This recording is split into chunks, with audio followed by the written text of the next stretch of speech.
let's just get this out of the way. Frank in Madison, Wisconsin. Hey, Mary Kay, what's the deal with Joe Flacco reverting to the practice squad? And of course, a lot of people are confused because Kevin named him the starter, right? So why is he back on the practice squad? Well, it's just really a formality. They'll sign him to the regular roster, but it has to be a transaction that they actually have to sign him.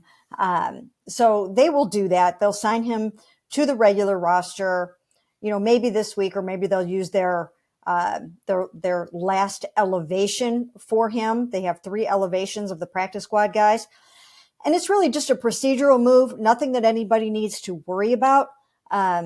But he will be signed to the regular roster either sometime this week or next week after he reverts to the practice squad for the 3rd time, or is elevated for the 3rd time. So that'll be his last shot at that.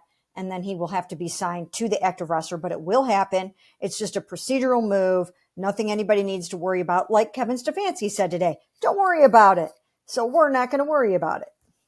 Right. And sometimes I think there's confusion. Like for him to leave, he'd have to be offered a contract and he'd have to accept the contract. Like Pittsburgh couldn't come in and say, we want Joe Flacco, we're claiming him. This isn't waivers.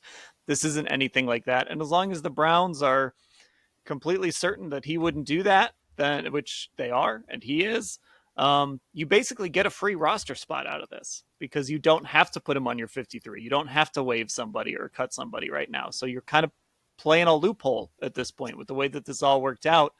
And like you said, they may do it this week just because, or they may decide that they want to have what is essentially a 54th roster spot for another week here. And then you take care of it next week after you run out of those elevations.